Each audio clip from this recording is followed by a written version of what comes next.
y ya 10 se considera alto para otros pacientes. Por eso es lo importante de hacerlo antes y después.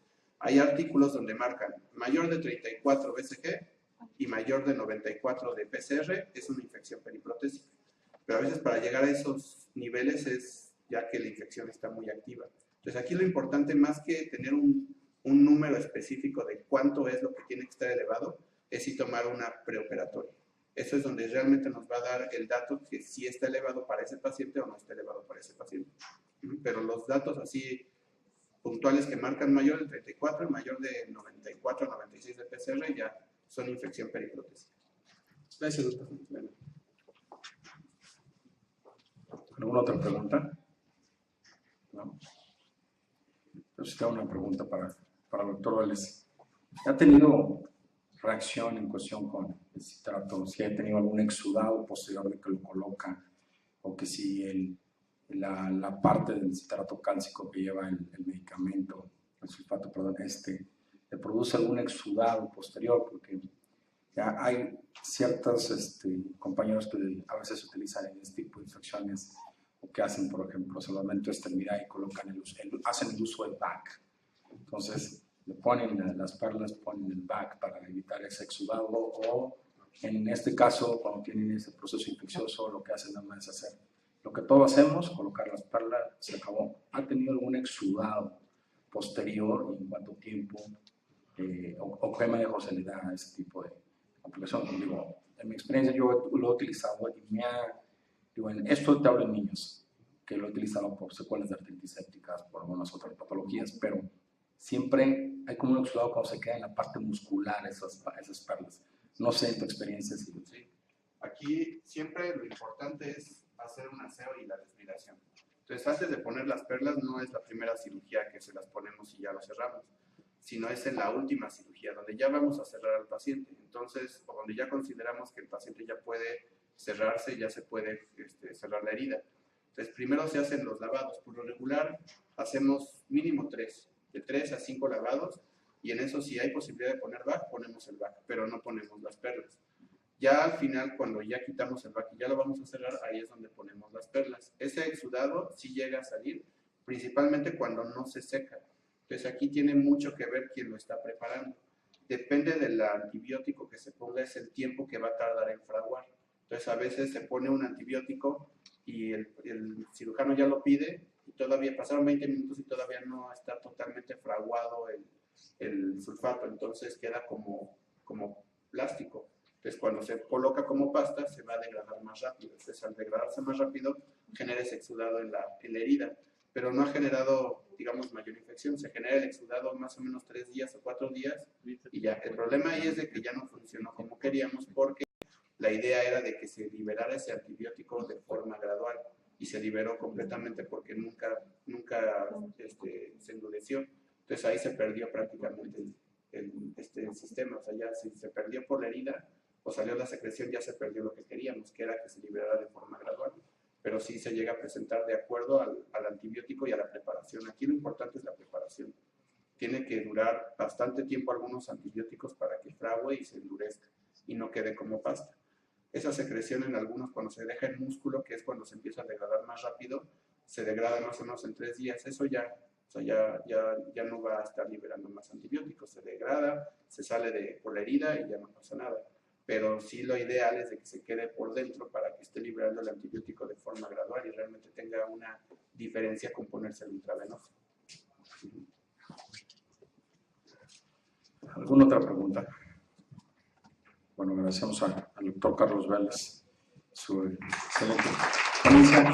Vamos a terminar con la última charla de este bloque y posteriormente vamos a hacer un receso de 10 minutos y le damos a continuación al doctor Michel Ruiz y van con el siguiente tema, que es el papel de las células madre y plasma rico en plaquetas en la patología del manito rotador. Adelante. Muchas gracias. Bueno, hemos pasado de la traumatología del hombro y vamos a hablar un poquito de ciencia, ¿vale? ¿Cuántos?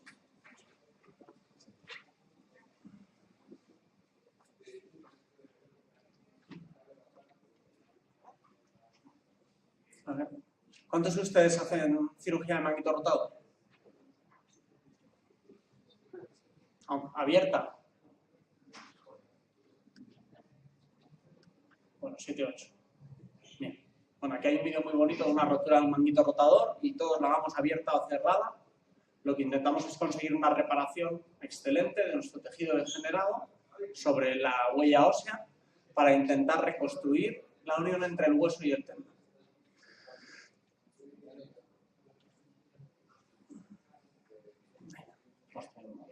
No, pasemos el vídeo.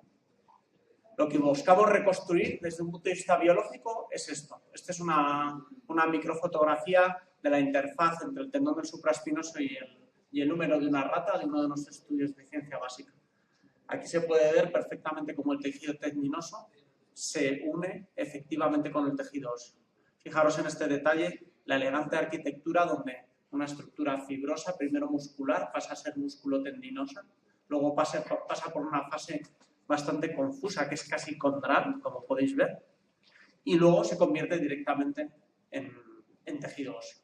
Esto es lo que se llama la entesis, o se llamaba, la entesis tendón-hueso. Pues bien, ninguno de los que han levantado la mano, ni yo, ni el mismísimo espíritu de Nil encarnado, consiguen reconstruir esa entesis. Es absolutamente imposible con nuestra tecnología y nuestra capacidad actual conseguir una recuperación de esa estructura tan elegante y tan bonita que es la entesis permite la unión entre un tendón y un músculo. Lo único que conseguimos son puras cicatrices, remedos bastante vulgares que mecánicamente son inferiores y que biológicamente no tienen punto de comparación respecto de lo que tenemos en nuestra biología normal. El objetivo de esta charla es analizar dos estrategias biológicas que se pueden ayudar como coadyuvantes de la reparación, a ver si nos pueden ayudar a obtener y recuperar esa preciosa estructura que es la entesis tendino-ósea. Vamos a empezar hablando de las células madre, o a mí me gusta más llamar células troncales, porque madre no hay más que una. Las células troncales traen consigo la promesa de la reparación al íntegro.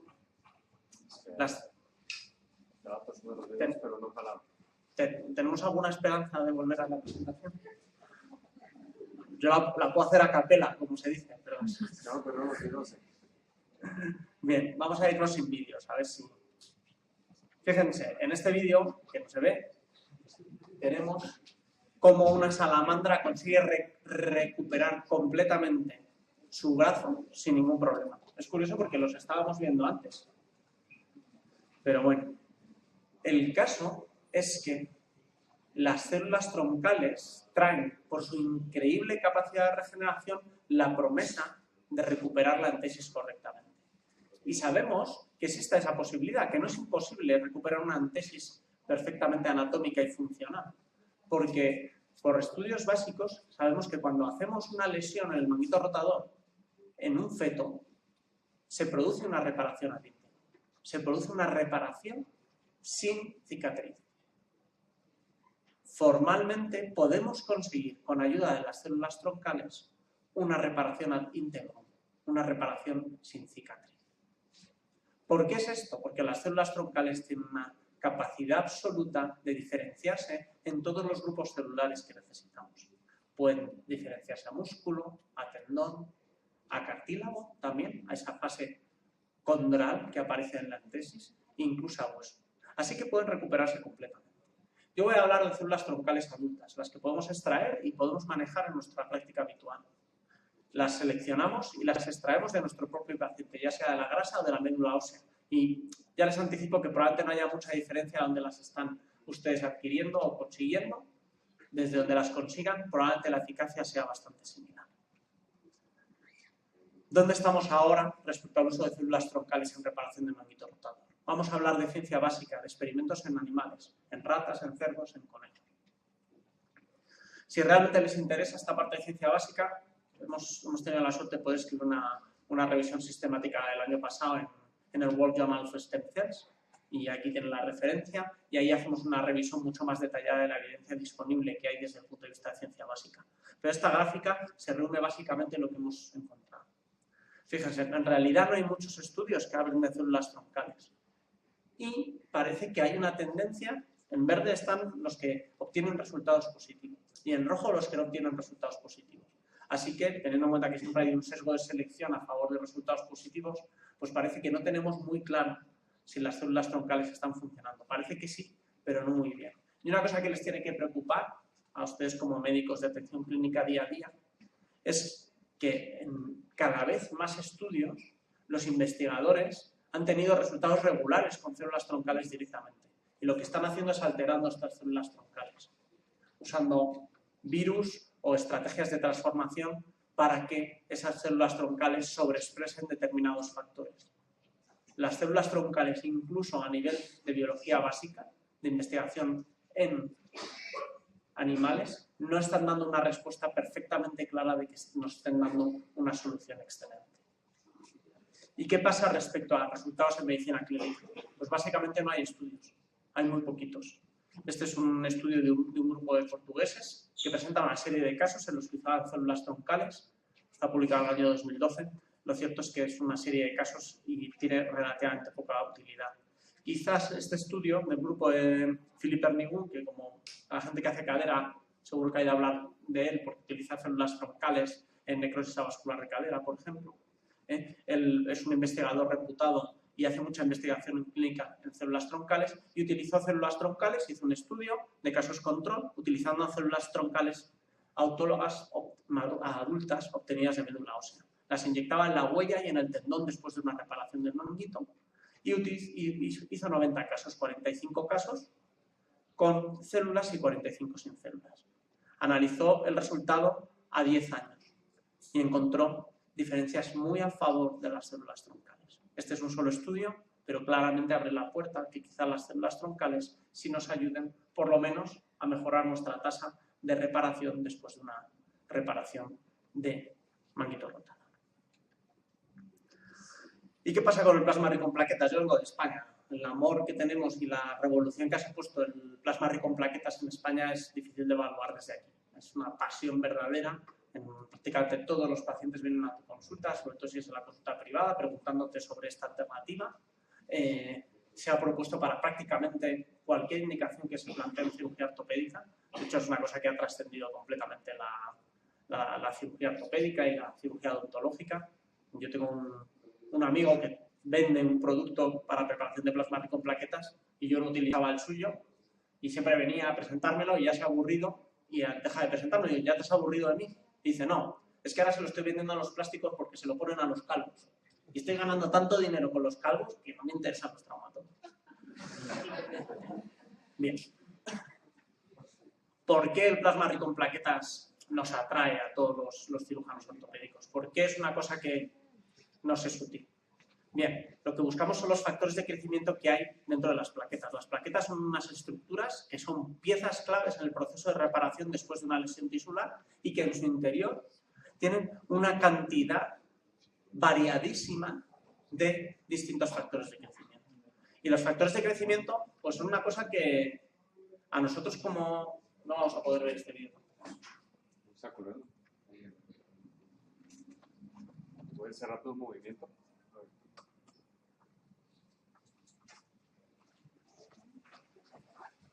A los traumatólogos, ahora en ese vídeo lo que se veía eran dos poblaciones de leucocitos, de fibroblastos, y entre medias se le pone un factor de crecimiento fibroblástico. Y se ve que rápidamente los fibroblastos empiezan a crecer como locos, se juntan y en prácticamente nada de tiempo se produce una... Mira, ahora se están yendo los vídeos. Ahora tienes que cambiar. Ahora tienes que cambiar el... Hemos vuelto al ordenador donde lo habíamos probado. Eso suele funcionar.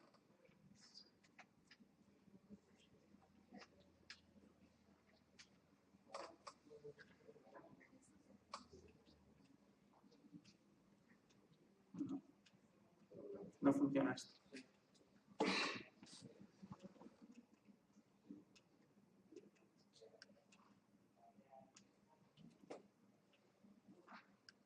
Discúlpenme.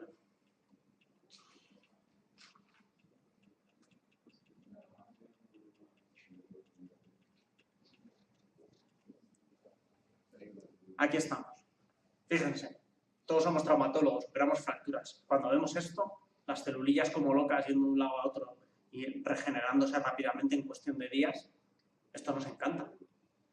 Entendemos claramente que los factores de crecimiento nos pueden ayudar a resolver nuestros problemas del día a día.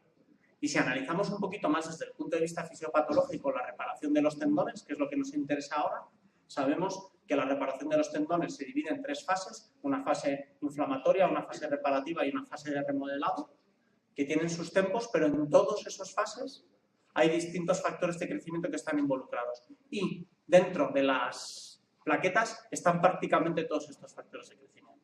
Así que a priori tienen que ser muy útiles para conseguir una reparación de nuestro tendón del supraespinoso lesionado. Pues bien, el hecho es que hay que tener una cosa en cuenta. Antes, cuando hablábamos de células troncales, hablamos de la reparación sin cicatriz. Esa promesa no nos la pueden dar los factores de crecimiento. No podemos esperar una reparación sin cicatriz. Podemos esperar más cicatrices, mejor tasa de reparación, pero realmente a un factor de crecimiento no le puedes pedir la capacidad que tienen las células troncales u otras estrategias para conseguir una reparación ad integrum. Así que tenemos que aceptar que lo que vamos a conseguir con los factores de crecimiento es básicamente una cicatriz mejor, que no es poco, ¿no?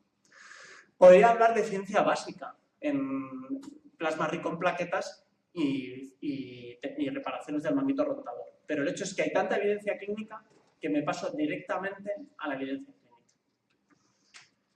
Y si realmente les interesa, el año pasado mismo hubo 2 revisiones sistemáticas con un metaanálisis sobre la eficacia de plasma rico en plaquetas en este tipo de pacientes.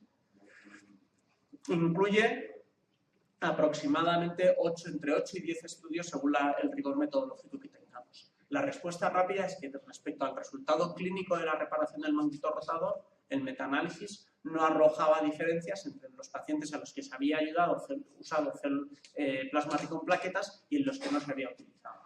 Tampoco respecto a la tasa de roturas. Los que hacemos cirugía de manguito rotador sabemos que hay una disociación entre la clínica y la radiología bastante importante. Pero nosotros en nuestro corazoncito lo que queremos es que radiológicamente el tendón esté ahí. Si además el paciente está bien, pues mejor. Pero pacientes que están bien, que tienen el tendón roto como cuando antes de arreglarlo, pues nos vamos con esa espinita clavada en el corazón. Pues el hecho es que tampoco respecto a la reparación hay diferencias. La tasa de roturas es muy similar, se añadan o no células troncales, plasma rico en plaquetas. Si a priori los factores de crecimiento son tan buenos, ¿por qué no estamos encontrando diferencias? ¿Por qué no es eficaz el plasma rico en plaquetas? Pues esto es debido principalmente a 4 problemas específicos relacionados con la variabilidad que tienen el plasma rico en plaquetas. Primero, estos estudios que veíamos aquí utilizan cada uno sistemas distintos para obtener plasma rico en plaquetas. Incluso cuando un investigador está utilizando una técnica específica, vamos a ver que otro problema es que dentro de la misma técnica a veces hay una variabilidad muy importante. Además, cuando lo colocamos, la aplicación que hacemos es muy variable. Cada uno de estos investigadores utilizaba técnicas distintas para poner plasma rico en plaquetas.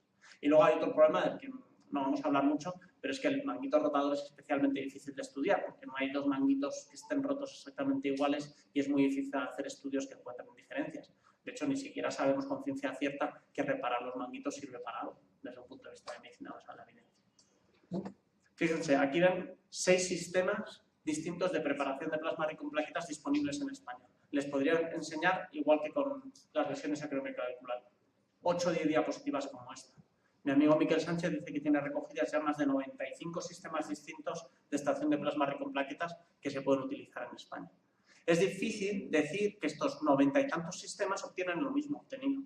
Hay una variabilidad muy importante y es distinto lo que se obtiene en cada uno de ellos. Es lo que llamo yo la jungla del PRP. Aquí cada uno usa uno que le vende a alguien y que en la mayor parte de las veces no está bien caracterizado. Se han hecho muchísimos intentos para hacer una clasificación de los distintos plasmas ricos en plaquetas. Y esto es una tendencia que empezó en los años 90 y podíamos discutir muy distintas clasificaciones que están publicadas en los años 90 y a primeros del año 2000, la clasificación de Pau, otras muchas, que hacían clasificaciones y subdividían entre 8, 10 y hasta 25 sistemas distintos de preparación plaquetaria. Pero en esto hemos ido al minimalismo. Hay el consenso que está publicado por toda NERCES, incluye a Andía, a Zumstein, a Zhang, a prácticamente quién es quién en investigación con plaquetas. Se ha llegado por consenso a la realidad que es muy difícil hacer distinciones entre distintos sistemas de preparación de plasma rico en plaquetas, que básicamente podemos distinguir entre dos grupos. Aquellos sistemas que concentran muchas plaquetas y que también concentran leucocitos, y aquellos que concentran menos plaquetas, pero prácticamente no concentran leucocitos o prácticamente no hay leucocitos. Esto podría simplificarnos y dividir esos 96 que tenemos entre dos grupos de 40-50, pero aún así no es útil. Fíjense, estos son tres sistemas que son los tres que concentran muchas plaquetas y muchos leucocitos. Fíjense las valoraciones y las diferencias que hay entre factores de crecimiento, en concentración de factores de crecimiento. Son diferencias que son de hasta 8 veces variaciones. Eso nos dice que la clasificación es útil hasta cierto punto, pero si yo utilizo un sistema que concentra leucocitos y uno de ustedes utiliza un sistema distinto que concentra leucocitos, no podemos decir que estamos usando algo parecido, porque puede haber diferencias muy importantes. Incluso en cómo concentran los leucocitos. La mayor parte de los sistemas que concentran leucocitos no nos dicen qué leucocitos concentran. Y la mayor parte de la gente que utiliza sistemas que no concentran leucocitos dicen que los leucocitos son malísimos. Pero bueno, los leucocitos son poblaciones celulares bien distintas. Aquí vemos una clasificación absolutamente simplista. Fíjense, el sistema GPS de Bayer, que es relativamente popular y es el que utilizo yo. Fíjense las diferencias en la concentración de distintas poblaciones leucocitorias. En general multiplica por 5 la concentración de leucocitos. Pero fíjense las diferencias. Parece que concentra relativamente poco granulocitos y parece que concentra de manera bastante importante monocitos. Si el problema de los leucocitos es que dan una respuesta inflamatoria, pues probablemente que no concentre granulocitos no sea tan malo, porque la respuesta inflamatoria aguda está muy mediada por granulocitos. ¿Los monocitos son buenos, malos? Pues es que hay que ir un poquito más allá, porque sabemos que incluso dentro de la población monocitaria hay un subtipo que es muy difícil de identificar y de definir en la práctica clínica, que tiene efecto proinflamatorio, y otro que tiene efecto inmunorregulador. Así que a priori tener monocitos no debe ser malo, porque los leucocitos también tienen un efecto inmunorregulador. Pues bien, de los que concentran leucocitos, prácticamente solo de GPS sabemos qué poblaciones celulares concentra específicamente. De los otros no lo sabemos. Y ahora vamos a rizar más el rizo. Ya no es solo que usted y yo utilicemos exactamente el mismo sistema a la misma casa comercial. Pues bien, es que estamos poniendo cosas distintas. Fíjense, Marzoca hizo este estudio precioso. Utilizó y escogió el sistema PRGF, que es el de Anitua y de Miquel Sánchez. Y fue por el libro. Entrenó a un técnico para que hiciese exactamente cómo se tenía que preparar el plasma rico en plaquetas con este sistema. Y escogió una serie de voluntarios sanos, que los veis abajo, con sus edades y su sexo. Y a esos les sacó sangre 3 veces y les hizo plasma rico en plaquetas con este sistema 3 veces seguidas. Fijaros la concentración de plaquetas. No os fijéis que ya preocupa la variación entre uno y otro, pero fijaros las diferencias dentro de cada sujeto. El primer paciente, una mujer de 22 años, pues prácticamente siempre obtenía la misma concentración de plaquetas. Pero fijaros el quinto, variaciones relativamente significativas. Y estos dos, con exactamente el mismo sistema, el mismo paciente, extraído exactamente uno detrás de otro, variaciones de 10 veces la concentración de plaquetas. Utilizando exactamente el mismo sistema, el mismo investigador, el mismo clínico en el mismo paciente, le está poniendo 2 veces seguidas 2 cosas absolutamente distintas. ¿Cómo vas a encontrar evidencia científica con este sistema? Pues es muy difícil. Pueden decir, bueno, a este como pone el de Biomed, pues el de su amigo Miquel Sánchez no le gusta. Pues no, porque Marzoca hizo el estudio exactamente con el de Biomed también. Y aunque agrupaba un poquito más, fijaros el sexto paciente, diferencias de hasta 3 veces la concentración de plaquetas. Incluso con sistemas como este, que son sistemas cerrados muy establecidos, hay variaciones muy significativas entre lo que ponemos al paciente una vez y a la semana siguiente si lo ponemos 2 veces. ¿Cómo vamos a encontrar resultados en manguito rotador con esta variabilidad intrínseca de nuestros estudios? Y por último, y ya termino que estamos en hora, ¿cómo lo ponemos? Fijaros, este es uno de los sistemas de los estudios que habíamos visto en el metaanálisis. Coagulaban el plasma rico en plaquetas, hacían unas pellicas que parecían unos boquillos asquerosos de fibrina coagulada y lo pasaban a través de los hilos y los ponían encima, que eran de los hilos que habían utilizado para reparar el manguito. Otro sistema, que es el que utilizaba, por ejemplo, el Grupo de la Paz, el grupo de Raúl Barco. Utilizaba un plasma rico en plaquetas y en fase líquida lo inyectaba al acabar la cirugía sobre el tendón. Por último, unos canadienses lo que hacen es que directamente renuncian a ponérselo dentro del quirófano. Lo que hacen es citar al paciente 10 días después y con función ecoguiada en la zona de reparación, que se identifica muy bien, porque los que hacéis ecografía, no sé si aquí es popular la ecografía entre los ortopedistas, nosotros como cirujanos de hombro hacemos mucha ecografía. Identificas perfectamente los hilos y los implantes. Y le pinchaban el plasma rico en plaquetas 10 días después. Pues claro, pensar que estos 3 sistemas de preparación pueden dar resultados homogéneos es importante. Así que usamos sistemas muy variados. Incluso cuando usamos el mismo sistema hay una variabilidad muy importante. Y hay que ser muy cuidadoso en cómo lo utilizas porque pequeñas variaciones de este tipo pueden tener un efecto claro. Ya para terminar, decir que desde mi punto de vista parece claro que las técnicas actuales de reparación del manguito rotador solo consiguen cicatrices, pobres remedos de la perfecta biología que tenemos la mayor parte de nosotros en nuestro manguito rotador. ¿Qué pasa con las células troncales mesenquimales? Pues tienen el potencial de conseguir esa reparación perfecta y de conseguir esa reparación sin cicatriz. Pero ahora mismo yo no puedo recomendárselas a mis pacientes porque apenas tengo un estudio e incluso los investigadores básicos no tienen muy claro cómo darme las células para conseguir una reparación. Respecto al plasma rico en plaquetas, por supuesto, mejorará la cicatriz, no mejorará una entesis nativa. ¿Funciona o no?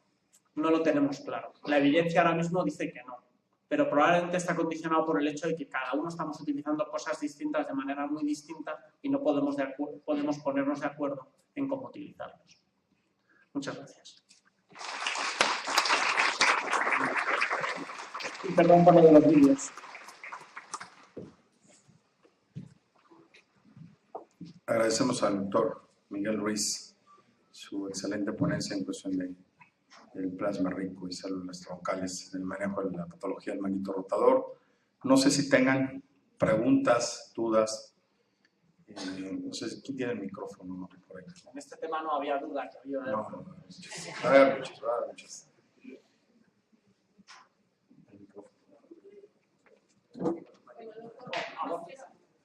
Un segundito ahorita. ¿Qué tiempo se pone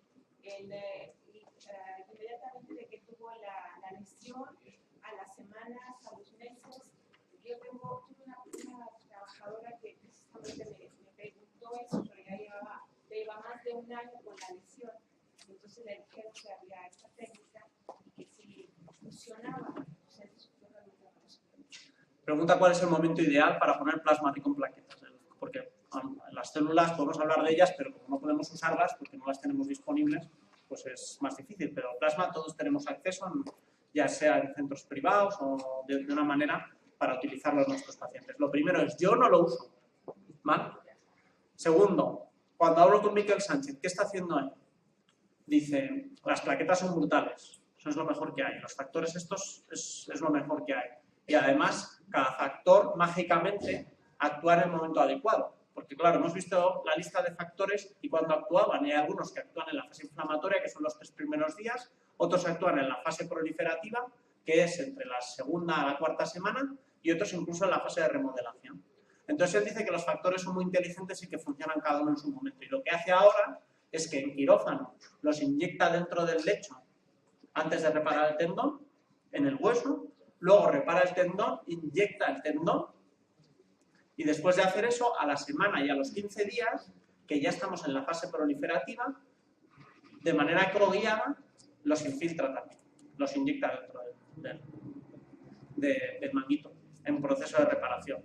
A mí, pues no sé, me parece que la clave del problema de los factores de crecimiento es que no entendemos cómo se repara el tendón, que el sistema es demasiado complejo, que incluso cuando en investigación básica vamos al simplismo absoluto de poner un solo factor de crecimiento, tenemos dificultades para encontrar resultados. No sé si aquí hay investigadores básicos, pero es muy difícil.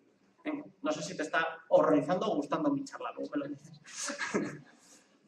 Pero es que en las mejores condiciones posibles, en una lesión aguda que tú haces de manera súper controlada, tienes el factor puro, aún así te cuesta encontrar, porque hay cosas que sabes de los mecanismos de función de los factores, pero si algo tenemos claro es que hay muchísimas cosas que no sabemos y que incluso el mismo experimento lo hacías hace 2 años y te funcionaba y este año no te funciona porque a lo mejor has cambiado de casa del factor de crecimiento y teóricamente son iguales. ¿Qué pasa? Que yo no me creo que el FGF que le pongo postquirúrgico no haga nada porque como afecta a la fase proliferativa, que es a la semana, solo cuando se lo pongo en la semana tiene efecto. Así que mi respuesta es no se lo pongas. No se lo pongas porque yo no tengo nada claro de que exista esa selectividad. Gracias por su ponencia. Me quedan dos dudas. Primero, ¿qué tipo de complicaciones más frecuentes ha tenido usted? Y segundo, el costo-beneficio, ¿realmente lo considera usted con tantas variables que es algo que podemos ofrecer al paciente? ¿Complicaciones relacionadas con los factores de crecimiento? Sí. Yo he tenido, que yo recuerde, he utilizado, vamos a ver, ¿cuándo he utilizado yo factores de crecimiento? Pues si digo que en manguito no los utilizo, ¿cuándo los utilizo? Los utilizo sistemáticamente en epicondilitis. Ahora mismo sabemos bien que las corticoides en epicondilitis tienen resultado deleterio a largo plazo. A corto plazo el paciente está encantado, pero a largo plazo da malos resultados. Los utilizo en epicondilitis y no he tenido efectos secundarios graves. Los utilizo en otras tendinopatías, en tendinopatía aquilia. El único efecto relevante que he tenido es un paciente que hizo un granuloma después de que le inyectase plasma rico en plaquetas. Hizo una reacción granulomatosa que no era infecciosa, que fue estéril y que la única noxa posible era el plasma rico en plaquetas. Coste-beneficio, es una cosa que encanta a los gestores y que toda la gente que estaba aquí sentado es una cosa que les gusta analizar muchísimo. Vamos a ver, esto es ridículo. Si yo digo que el beneficio es 0, pues el coste, la relación coste-beneficio es inaceptable, ¿vale? Cuando ustedes hagan un análisis o lean un análisis de coste-beneficio, fíjense en qué artículo ha escogido el que hace el análisis para definir el beneficio. Y seguro, en cualquier cosa, desde la prótesis de rodilla hasta la reparación del ligamento cruzado anterior, verán que como ese artículo que ha escogido, hay otros que dicen que el beneficio es menor y que el beneficio es mayor. Claro, en cuanto mueves la barra del beneficio, la barra del coste cambia también. La relación coste-beneficio cambia. Entonces, a mí los estudios coste-beneficio me parecen que en general son muy poco útiles porque son tan débiles como de dónde ha salido la evaluación de beneficio. La evaluación de coste es muy fácil. Cualquier gestor le puede decir al milímetro cuánto costó ese procedimiento de más. Pero, ¿cuánto fue ese beneficio? ¿Cómo se objetivó ese beneficio? Esos son los pies de barro de los estudios de coste-beneficio.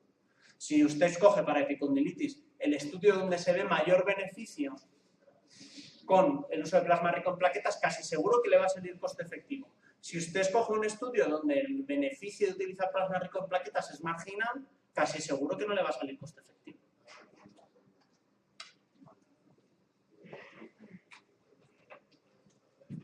¿Alguna otra pregunta? Creo que todo quedó claro con el PRP. Yo una última pregunta y agradecer.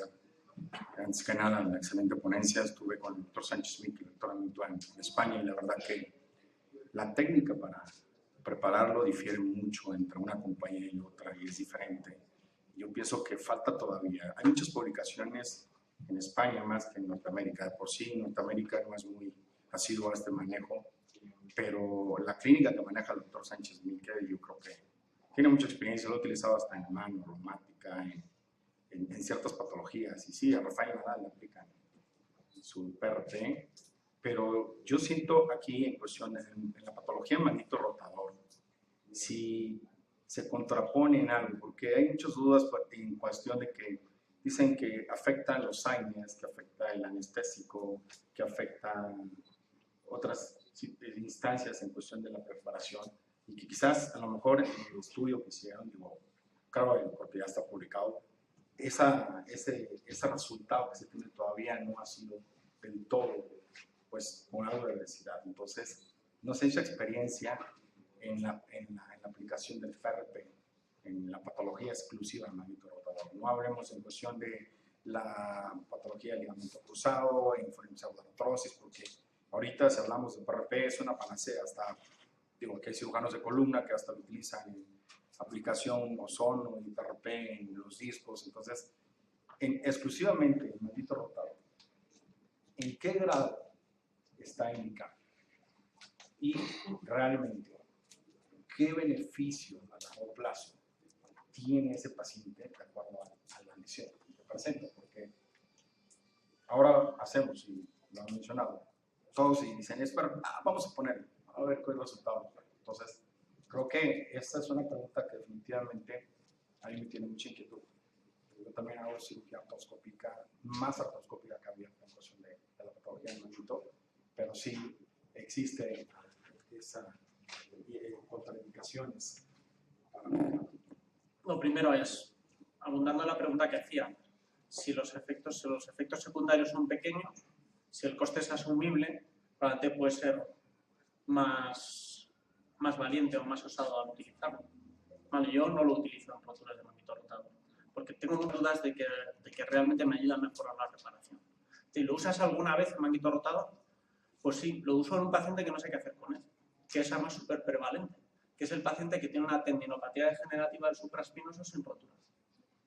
Ese paciente, y va al hilo de mi próxima charla, hablando del concepto de síndrome subacromial, es un paciente que es de muy difícil manejo, que cuando hay una tendinopatía degenerativa establecida en un paciente de 50 o 60 años es muy difícil volver atrás, que la cirugía no es la solución, porque ¿qué vas a hacer? Llegar, cortar todo y volver a poner, a ver si ahora hace una cicatriz que sea mejor que el tendón degenerado. Eso sabemos que es arriesgado, muy costoso para el sistema y para el paciente que se pasa 6 meses de recuperación. Entonces, en esos pacientes ahora lo que sí estoy haciendo es infiltrarles PRP, ecoguiado, y resultados inconsistentes.